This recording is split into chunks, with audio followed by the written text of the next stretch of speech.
Donc là on continue à mettre le pavol à la maison. Donc c'est ce que je voulais expliquer, c'est des panneaux de fibre de bois qui sont enduisables. Donc là on est en train de faire notre doublage comme les gens font avec le placo, sauf que nous on met ça. Donc ça a le rôle d'isolant et de support pour la finition. Donc c'est un matériau qui se travaille assez bien. Alors au début on avait un peu peur, mais finalement ça se fait très bien.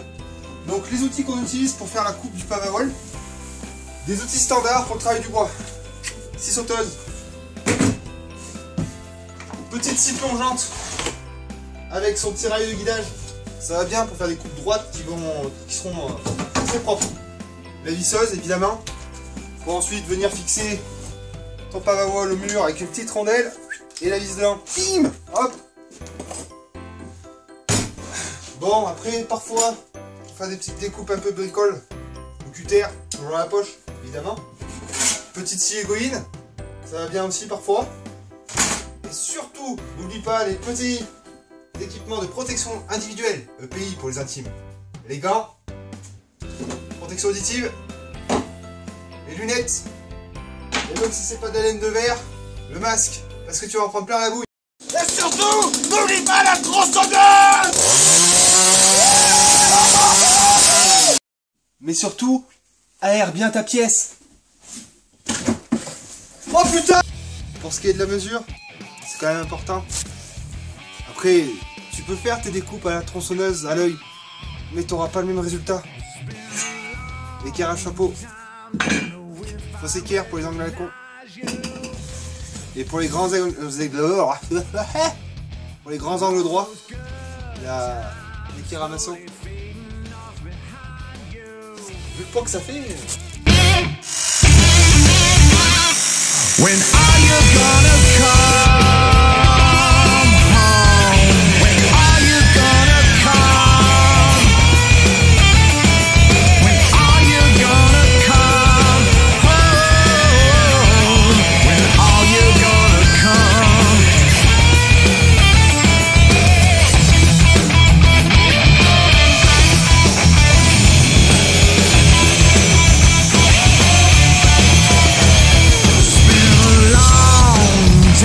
Don't know if I recognize you.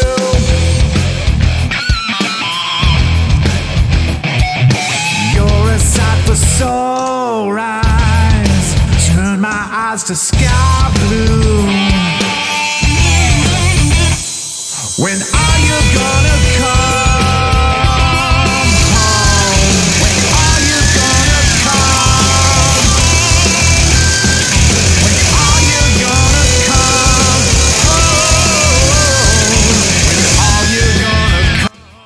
Tout à l'heure dans la présentation, on utilise des petites rondelles plastiques comme ça.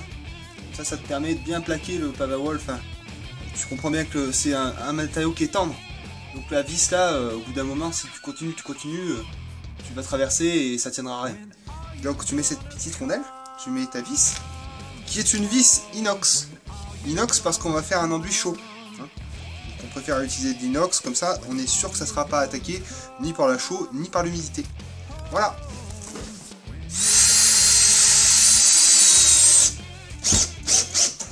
Alors c'est tendre hein, les vis inox. Je veux dire par là, tu sais qu'il faut pas faire le bourrin. Si tu sens que ton petit embout il décroche, mouline pas dedans. Hein. Sinon ta vis tu la sortiras jamais ou tu la rentreras jamais au choix. Donc hop.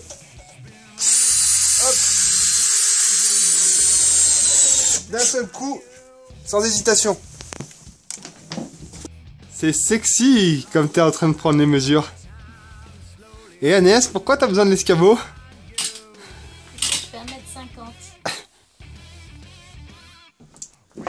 On va quand même rentrer un peu dans les considérations techniques. Alors comme je te l'avais expliqué dans ma vidéo sur les isolants, le choix des isolants, si tu l'as pas regardé, je t'invite à aller dans l'historique des vidéos pour la regarder. J'y explique tous les choix qu'on a fait en termes d'isolants. Donc là, vu qu'on est sur les murs, eh bien, je vais te refaire un petit topo sur ce qu'on a utilisé. Donc bon, faut savoir évidemment qu'on est sur une maison en pierre, donc on a des murs qui sont assez épais, composés donc de pierre et de chaux. C'est pas ce qui fait l'isolant, on est bien d'accord. Donc nous, qu'est-ce qu'on rajoute?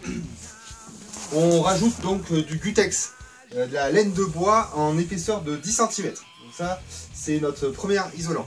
Et donc il est mis entre montants en bois Douglas qui ont été traités. Je te mets une photo, tu dois y voir maintenant. Voilà. Alors, j'ai pris des notes pour pas te dire de conneries.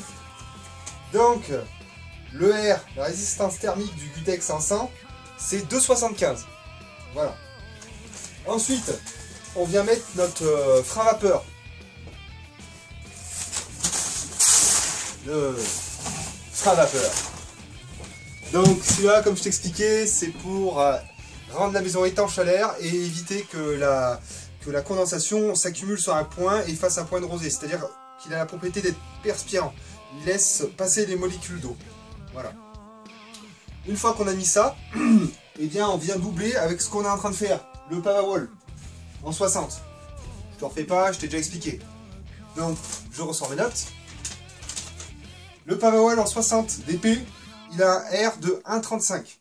Ce qui nous fait, les deux, un R de 4,1. Pour te donner un ordre d'idée, la RT 2012, elle implique un R égal ou supérieur à 4. Donc tu vois, on est sur la norme RT 2012. Si j'avais voulu faire une maison Bepo, c'est la norme qui est juste au-dessus, qui est quand même assez contraignante, ça demanderait pour les murs un R de 5. Voilà pour te situer sur les isolants. Et ben écoute, c'est à peu près tout ce que je peux te dire sur l'aspect technique. Et puis voilà.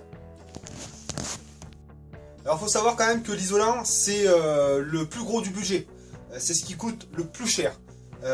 Donc forcément il faut vraiment être vigilant aux matériaux que vous allez choisir et pas acheter n'importe quoi et bien se documenter au début. Aussi allouer un budget très conséquent vis-à-vis de ça. Vous le regretterez jamais. Le carrelage pour la salle de bain, les jolies petites crédences, la cuisine à 10 000 €, vous gardez ça de côté et vous mettez votre pognon dans de l'isolation. Vous allez faire des économies sur le long terme et ça vous sera beaucoup plus profitable. Ça c'est mon point de vue, après vous faites ce que vous voulez de votre argent. Privilégiez le lourd, l'isolation, les trucs costauds, la charpente, tout ça, mettez du pognon là-dedans. Le reste, vous y ferez soit plus tard, soit vous y referez à l'avenir. Voilà.